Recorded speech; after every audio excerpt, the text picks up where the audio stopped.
السلام عليكم ورحمة الله. الحمد لله رب العالمين والصلاة والسلام على أشرف المرسلين وعلى آله وصحبه وسلم. ഒരു മനുഷ്യനിൽ രണ്ട് ശൈത്താനാണുള്ളത്. ഒന്ന് നന്മകൾ ചെയ്യുവാൻ പ്രേരിപ്പിക്കുന്നത്, അതൊരു ശൈത്താൻ, അതൊരു മുസ്ലിമായ ശൈത്താൻ. രണ്ട് തിന്മകളെ കൊണ്ട് പ്രേരിപ്പിക്കുന്നത്,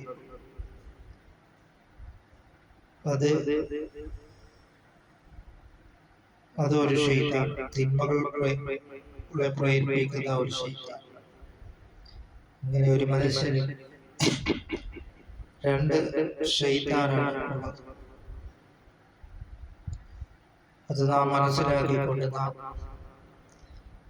നാം അള്ളാഹുവിന്റെ പ്രീതിയിലായിട്ട് നാം ജീവിക്കുവാൻ അത് നാം മനസ്സിലാക്കിക്കൊണ്ട് അങ്ങനെ ഖൈറും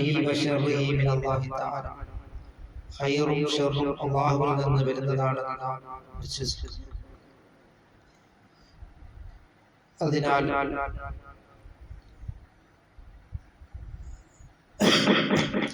ഒരു മനുഷ്യന് അല്ലാഹു തആല ഒരു നന്മ ഉദ്ദേശിച്ചു കഴിഞ്ഞാൽ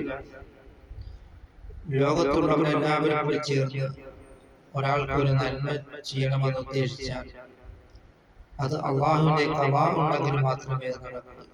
ഇല്ലാ ബി ഖളാഇ, അള്ളാഹുവിന്റെ ഖളാ ഉണ്ടെങ്കിൽ മാത്രമേ അത് നടക്കൂ.